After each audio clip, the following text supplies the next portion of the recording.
चलो मित्रों, आज अभ्यास करीशुं विषय छे संस्कृत, विषयांक छे कवि माघ। कवि माघ विषे अभ्यास करवा जई रह्या छीए। आ परीक्षामां सौथी वधु संस्कृतनी अंदर पूछातो प्रश्न छे। एना विषे दर वर्षनी एक्जामनी अंदर धोरण 12 होय के कॉलेज कक्षाए होय के बीएड कक्षाए होय, जे संस्कृत विषय राखेलो छे तेमना माटे आ प्रश्न खूब ज महत्वपूर्ण छे। आ दर प्रश्ननी अंदर पूछाय छे कवि माघ विषे टूंक नोंध लखो के कवि माघ विषे विस्तृत वर्णन करो।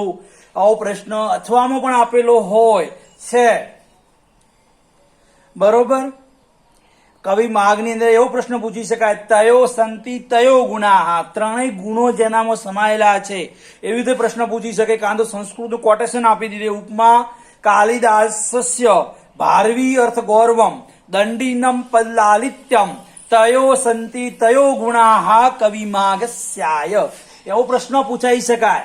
ए प्रश्न टूंकनी अंदर संस्कृत कोटेशन आपी एने काव्य पंक्ति समजावो, एने विस्तृत वर्णन करो, आवा प्रश्नो एग्जामनी अंदर पूछाता होय छे। हवे आपणे जोईए तो एनी अंदर खास करीने संस्कृतनी अंदर कवि माघ पोते दवे जातिना छे, એટલે કે પોતે બ્રાહ્મણ જાતિના છે। સંસ્કૃત સાહિત્યના તમામ કવિઓ બ્રાહ્મણો છે। ગુજરાતી સાહિત્યમાં તમે જોયું મોટા ભાગના કવિઓ બ્રાહ્મણો, શરૂઆત જ બ્રાહ્મણો દ્વારા થઈ છે। હેમચંદ્રાચાર્ય હતા પોતે બ્રાહ્મણ જાતિના, નર્મદ જોવો, નવલરામ જોવો, બરોબર, નંદશંકર, એ બધા બ્રાહ્મણો હતા। એટલે કે આ કવિ માઘ,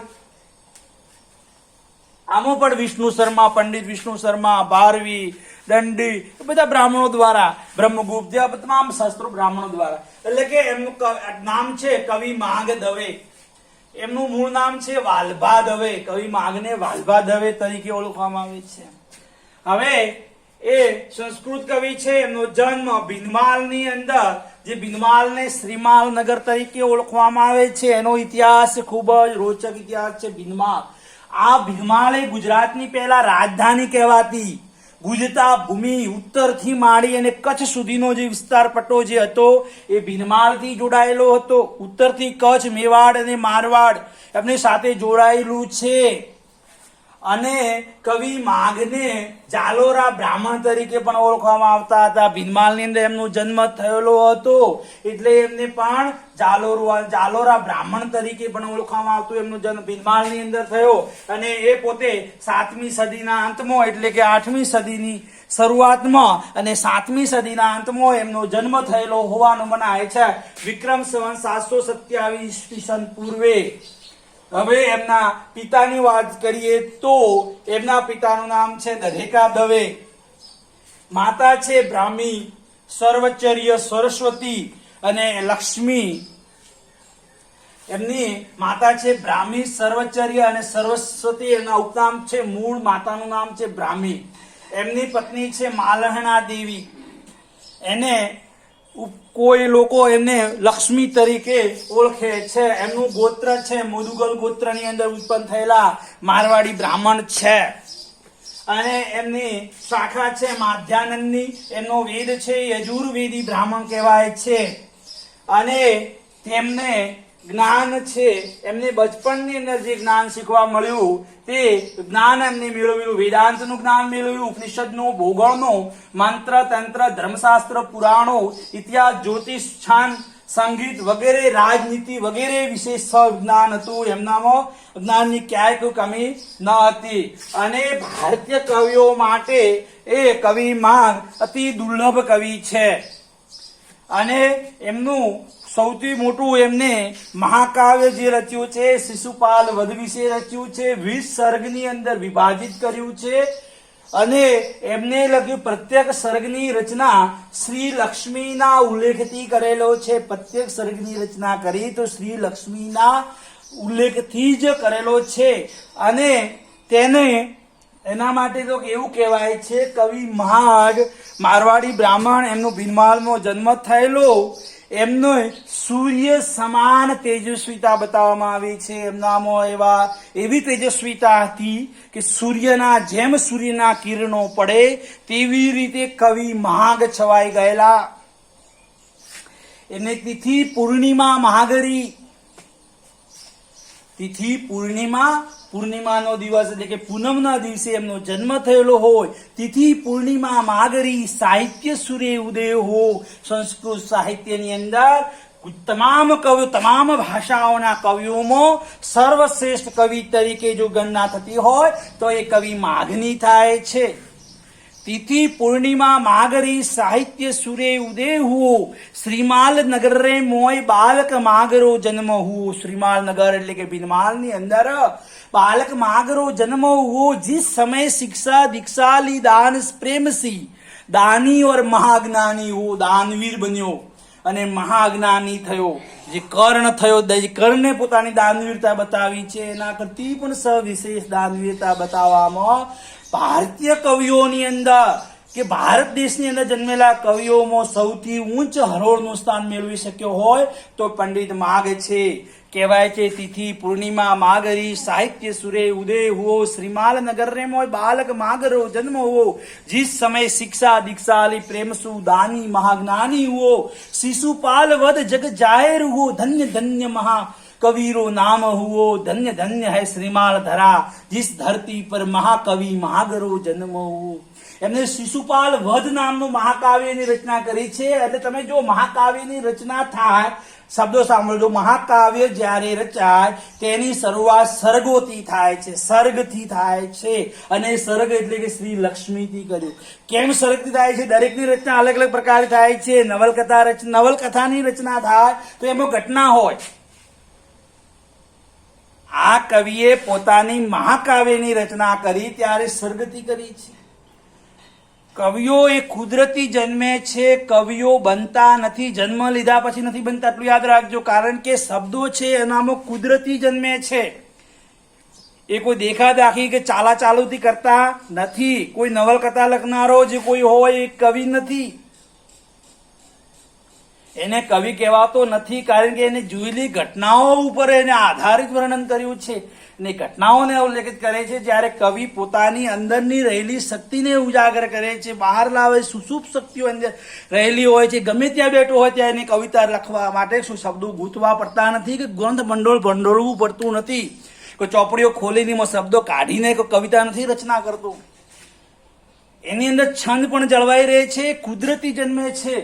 એટલે કે કવિ માઘ સંસ્કૃત સાહિત્યની અંદર શ્રીમાલી બ્રાહ્મણ છે, મારવાડી બ્રાહ્મણ છે અને એમનો જન્મ ભીનમાલની અંદર થયેલો છે. એમની સર્વ કવિઓમાં એમની ગણના થાય છે. એવો કુશળ રાજનીતિજ્ઞ છે અને રાજાઓના દરબારમાં પોતે મંત્રી તરીકે રહી ચૂક્યા અને વર્મલતા કોર્ટની અંદર સંસ્કૃત કવિ તરીકે પોતે ખ્યાતિ મેળવી છે, પ્રસિદ્ધ થયા છે. પંડિત માઘ વિશે તો કહેવું ખૂબ જ અસંખ્ય ભંડોળ છે.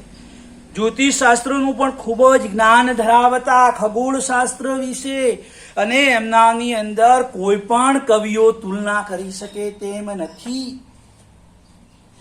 એ સમકાલીન ઘટનાઓ માઘ ઉપર સીધો સંદર્ભ આપે છે કે જેઓ માટે ભારતીય કવિઓ જેમ નહીં પણ ભારતીય કવિઓ માટે પણ દુર્લભ છે. પોતાના ખાતાઓ અન્ય દ્વારા પણ શ્રીમદ જન્મ નચિત અને જીવનને જીવતા તેવું ધ્યાનમાં આવ્યું છે. એવો પોતે એ શ્રીમદ પરિવારની અંદર જન્મેલા, સુખી કુટુંબની અંદર જન્મેલા અને એક સામાન્ય પરિવારના બાળકની જેમ જિંદગી જીવતા હોય એવી રીતે જીવ્યા છે. દાનવીરતામાં પોતાનો ધર્મ બજાવ્યો છે. એવું પણ કહેવાય છે એમને પંડિત માઘને એમની પત્ની લક્ષ્મી યાની કે માલણા દેવીએ પણ ખૂબ જ દાનવીરતા બનાવવામાં સહકાર આપ્યો છે. એ પણ કહેવાય છે દારિદ્ર્ય સંતાપ શાંત સંતોષ વારિણા याचकाशो विधाता अंतदा केनो शामयुत. એટલે કે गरीबों की आगे का जो दुख है वो शांत रूपी जल से शांत हो सकता है. किसी की आशा टूट जाती है, उसका दर्द उस व्यक्ति को जो होता है उसको दूर करने का कोई उपाय नहीं होता. इसीलिए कोई व्यक्ति को कभी भी संकुचित ना करे. कृपया व्यक्तित्व की प्रगति में वो व्यक्ति की इच्छा पूर्ण करने में पोताना सर्वप्रशन दे दे तो ही बच्चा विकास करेगा. बच्चा जो पढ़ने आता है उनकी पास से अपनी भारतीय शिक्षण प्रणालिका में मुख्य खामी है कि शिक्षा के क्षेत्र में उसके पास दाम लिया जाता है, उनके पास से पैसा नहीं लेना चाहिए, शिक्षा की कोई प्रकार की फीस नहीं होनी चाहिए, शिक्षा का माध्यम समृद्ध होना चाहिए, उनके पास से फीस नहीं लेनी, सरकार को जो देना हो सरकार को देनी चाहिए। बच्चों के पास वो किसी भी कक्षा में पढ़ता हो, चाहे मास्टर डिग्री में हो फिर भी हो, उनके पास से कोई भी फीस नहीं लेनी चाहिए। शिक्षा મફત અને સુલભ તો હોવી જોઈએ। 1 થી 7 થી 14 વર્ષના બાળકનું શિક્ષણ મફત અને ફરજિયાત શિક્ષણ કરાવ્યું તે વખતની વાત નથી, પણ આ શિક્ષણને પ્રવાહને એ ગંગાની જેમ વહેવડાવવું જોઈએ। દરેક બાળકને શિક્ષણ સંપૂર્ણ શિક્ષણ મળવું જોઈએ। એને દરેક પરીક્ષાઓ અત્યારે સ્પર્ધાત્મક પરીક્ષાઓ લેવામાં આવે છે, એ દરેક પરીક્ષાઓ ફરજિયાત કરી દેવી જોઈએ। બચપણથી 5મા ધોરણમાં ભણતા બાળકને સ્પર્ધાત્મક પરીક્ષાઓના પ્રશ્નપત્રો પણ એમને આપવા જોઈએ, એમને પરીક્ષાઓ તરફ દોરવા જોઈએ, તમામ પ્રકારની પરીક્ષાઓ એમને આપવી જોઈએ, જે બાળકના વિકાસ માટે ખૂબ જ આધાર સ્તંભ છે। બાળકને અત્યારના સમયની માંગ છે, મોબાઈલનો ટેકનોલોજી વાળો યુગ છે, તો બાળકોને નોકરીની જોગવાઈ થોડી લંબી ઉંમરે કરી દેવી જોઈએ। બાળકની નોકરી 30 વર્ષ પછી મળવી જોઈએ, એની આવશ્યકતા અનુસાર। જો શરૂઆતમાં કોઈ મુશ્કેલીજનક પરિસ્થિતિ હોય તો એક વિકલ્પ રૂપી વ્યવસ્થા રાખવી જોઈએ।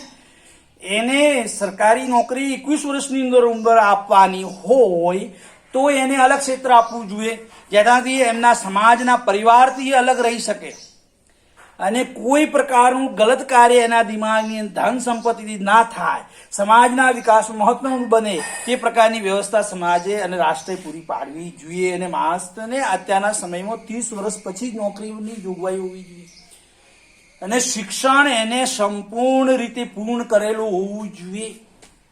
એના પહેલા કે 10 ભણીને નોકરી મળી જાય, 12 ભણી નોકરી મળી જાય, પેલા માસ્ટર ડિગ્રી M.Ed કરેલા, M.Phil કરેલા, PhD કરતા રખડતા હોય, આવો મિત્રો એમને તક નથી, એમને નોકરી રોજગારી ના આપી શકે, એ પરીક્ષાઓ ના આપી શકે, કમાવાનું, ધન કમાવાનું, સંપત્તિ ઘણી બધી પ્રકારની પરિસ્થિતિઓ ઊભી થાય છે। મિત્રો આ કવિ પંડિત મહાગ વિશે તો કહેવું ખૂબ જ મુશ્કેલ છે। એમની પત્નીએ જે કંઈ પ્રદાન કર્યું છે, જે કંઈ સહકાર આપ્યો છે, એ ખૂબ જ અસહનીય છે, જે કલ્પના પણ ન કરી શકાય એવી દાનવીરતા પંડિત મહાગે દર્શાવી છે। કે કિસીને આશા મત તોડો એવું કહે છે, કોઈનું દિલડું ન તોડો। જેની જિજ્ઞાસા કોઈ આશા લઈને આવ્યો છે એના પ્રશ્નને સાંભળો, એના પ્રશ્નનું નિરાકરણ કરવાનો પ્રયત્ન કરવો જોઈએ, તો જ સમાજ, તમે સમાજનું ખંડન કરી, સમાજનો વિનાશ કરી રહ્યા છો એટલું યાદ રાખો। તો તમે કોઈની વાતને સ્વીકારતા નથી, તમે દરેક સમાજની અંદર જીવનારા બાળક પ્રત્યે તમારું ધ્યાન હોવું જોઈએ। તમે ભલે સરકાર ચલાવતા હો, તમારું ધ્યાન સમાડાના બાળક સુધી પહોંચવું જોઈએ કે બાળકની શું પરિસ્થિતિ છે, એનું સાંભળવું જોઈએ, એની ઘટનાને વખોડી ન નાખવી જોઈએ, એની બાબતોને જાણી એનું નિરાકરણ લાવવાનો પ્રયાસ કરવો જોઈએ અને એ યોગ્ય રીતે હોવો જોઈએ। અસ્તુ મિત્રો, આગળ આપણે વાત કરીશું આગળના લેક્ચર।